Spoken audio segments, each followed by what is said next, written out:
क्या आपने कभी गौर किया है कि कभी कभी तो हम बैठे बैठे ही थक जाते हैं और कभी कभी हम बहुत ज़्यादा काम कर लेते हैं और फिर भी हमें थकान महसूस नहीं होती।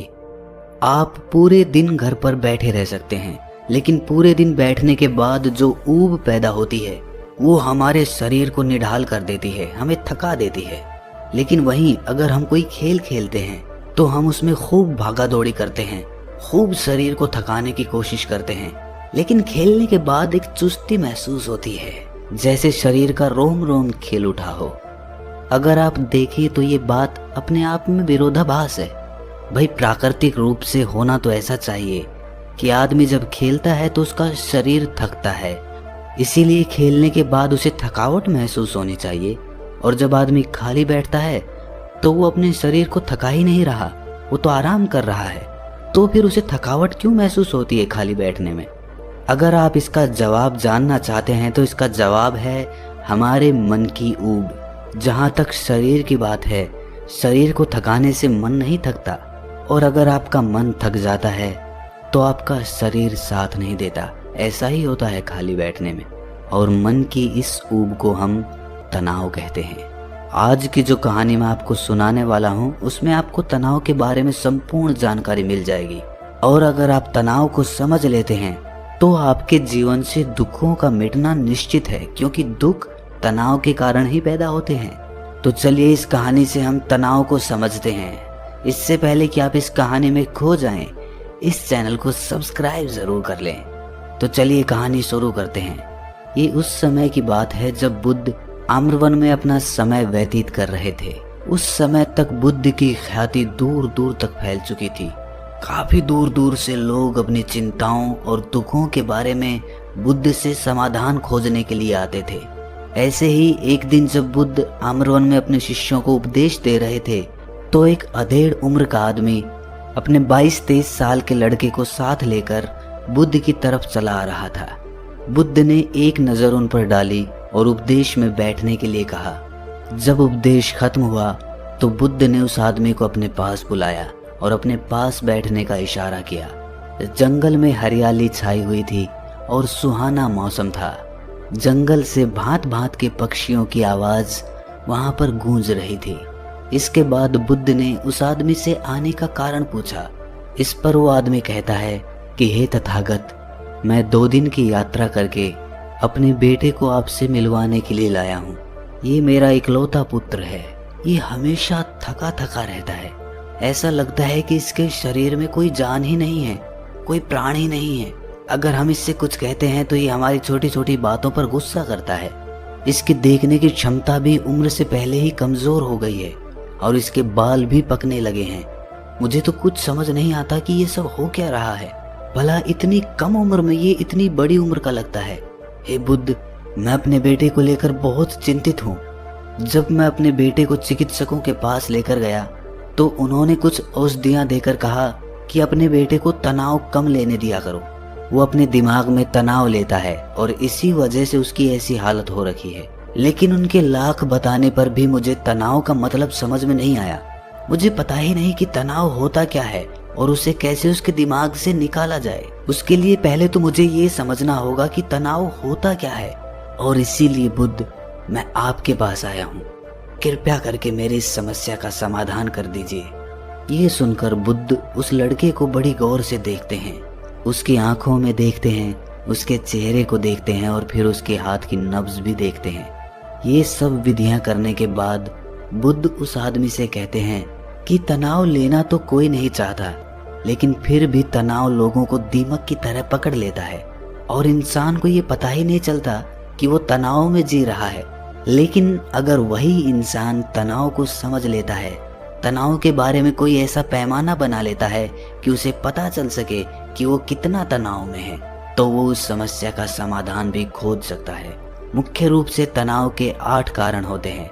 इसके बाद बुद्ध कहते हैं कि सबसे पहले तो हमें ये समझना होगा कि तनाव होता क्या है। जब कोई इंसान कोई काम कर रहा होता है और उसका मन कहीं दूर भटक रहा होता है, कल्पना में होता है, तो उससे शरीर और मन के बीच दूरी पैदा हो जाती है, और जितनी दूरी शरीर और मन के बीच में होगी हम उतने ही निद्रा की अवस्था में होंगे। और इसी दूरी को, इसी खिंचाव को तनाव कहा जाता है।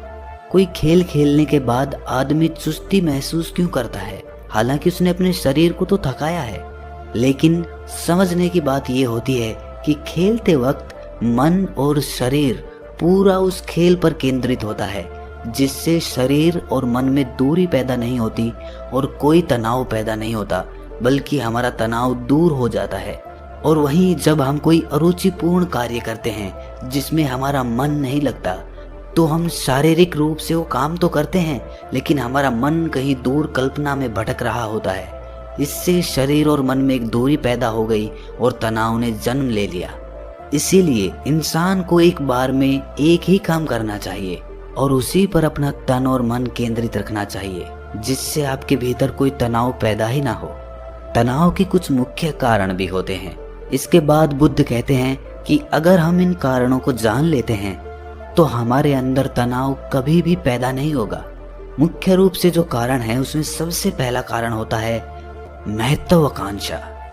महत्वाकांक्षी होना अच्छी बात होती है, लेकिन कभी आपने गौर किया है कि इंसान के लक्ष्य कभी पूरे ही नहीं होते हैं, क्योंकि इंसान का कोई एक लक्ष्य होता ही नहीं है। जब इंसान एक लक्ष्य को प्राप्त कर लेता है तो दूसरा लक्ष्य स्थापित हो जाता है और इसी तरह वो अपने लक्ष्य को पाने के लिए गोल गोल घूमता रहता है। इसीलिए जो इंसान ज्यादा महत्वाकांक्षी होता है, जिसे बड़े बड़े लक्ष्य प्राप्त करने होते हैं, वो वर्तमान में कभी नहीं जी पाता। उसका मन हमेशा भविष्य की योजनाएं बनाता रहेगा और बस उसका शरीर वर्तमान में होगा, उसका मन भविष्य में होगा। और इन दोनों की दूरी की वजह से उस आदमी में तनाव पैदा हो जाएगा। इस पर वो युवक पूछता है कि हे बुद्ध, तो क्या आदमी को अपना लक्ष्य ही नहीं बनाना चाहिए? क्योंकि लक्ष्य बनाना भी तो महत्वाकांक्षा होती है। इस पर बुद्ध कहते हैं कि जीवन में कोई लक्ष्य बनाना गलत बात नहीं है। समस्या पैदा तब होती है जब हम पूरे का पूरा ध्यान उस लक्ष्य पर ही लगा देते हैं। आदमी को वर्तमान में जीना आना चाहिए।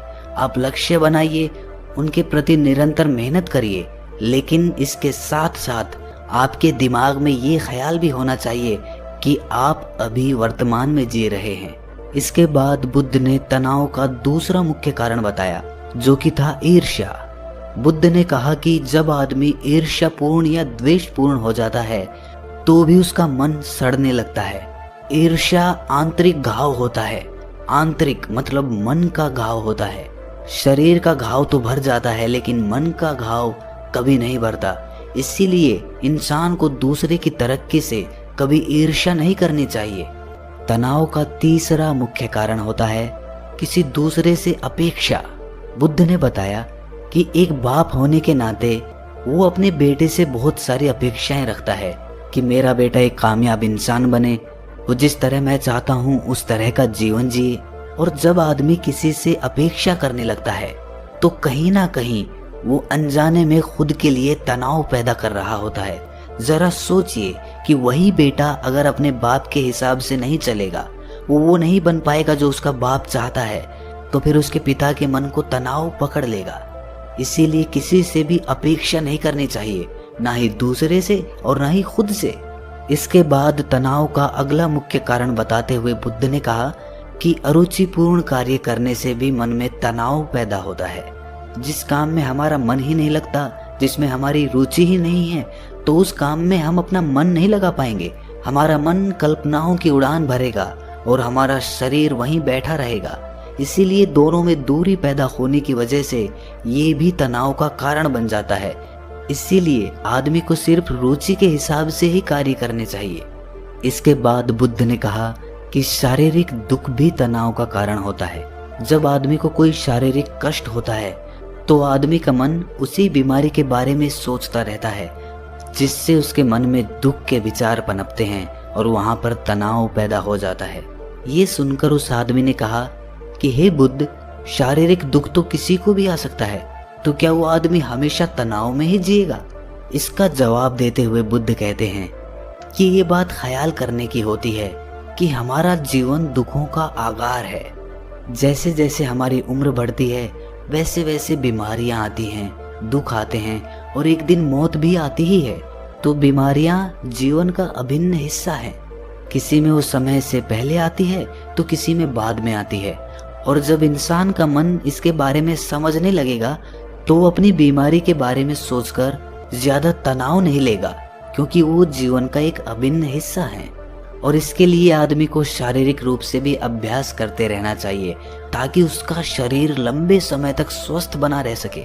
और ये भी जान लो, तनाव का एक मुख्य कारण होता है अपनी योजनाओं को समझने के लिए वक्त न देना। कुछ इंसानों के मन में कोई ख्याल पनपता है और वो उस पर बिना सोचे समझे कार्य करना शुरू कर देते हैं, और जब उस काम में उन्हें नाकामयाबी मिलती है तो वो तनाव से भर जाते हैं, क्योंकि उन्होंने वो काम शुरू करने से पहले उसके बारे में पूरी जानकारी नहीं ली थी। आदमी को कोई भी योजना बनाते वक्त उसके बुरे परिणाम के बारे में सबसे पहले सोचना चाहिए। हमें ये सोचना चाहिए कि अगर ये योजना कामयाब नहीं हुई तो फिर मैं क्या करूँगा।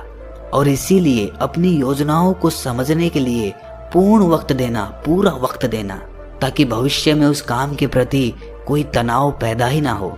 और सबसे आखिरी कारण जो तनाव का होता है वो होता है ज्यादा सोचना। निरंतर सोचते रहना भी एक बीमारी होती है, और इसको दूर करने के लिए आदमी को नित्य प्राणायाम और ध्यान करना चाहिए। ये सुनकर उस आदमी ने हाथ जोड़ते हुए बुद्ध से पूछा कि हे बुद्ध, मेरा बेटा तो अभी मात्र 23 साल का है और उसमें इतनी समझ भी नहीं है कि वो इतनी सारी बातों का एक साथ अनुसरण कर सके।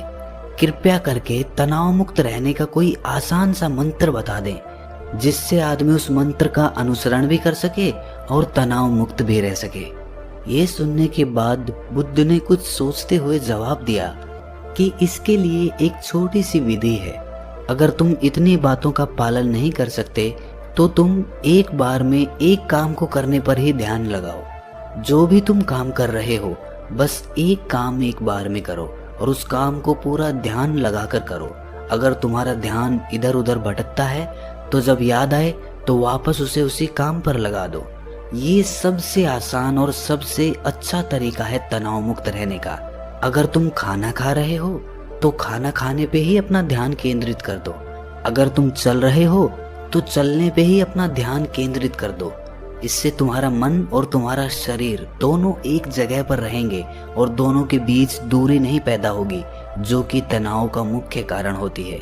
दोस्तों, आज की युवा पीढ़ी एक बार में 2-2, 3-3, 4-4 काम एक साथ करती है। जैसे कि कोई आदमी खाना खाते वक्त टेलीविजन भी देखता रहता है, फोन पे बात भी करता रहता है और फिर बाद में कहता है कि मैं तो तनाव में रहता हूँ।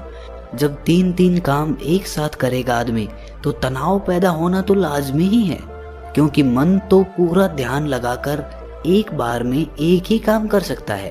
पूर्ण रूप से ध्यान दो चीजों पर कभी नहीं लग सकता। इसीलिए जहां तक संभव हो सके कोशिश कीजिए कि आप अपना ध्यान एक ही काम पर लगा पाएं। तो दोस्तों, कैसी लगी आपको ये कहानी कमेंट सेक्शन में जरूर बताना, और अच्छी लगी तो इस चैनल को सब्सक्राइब करना मत भूलना। तो मिलते हैं अगली कहानी में, तब तक के लिए अपना ख्याल रखें।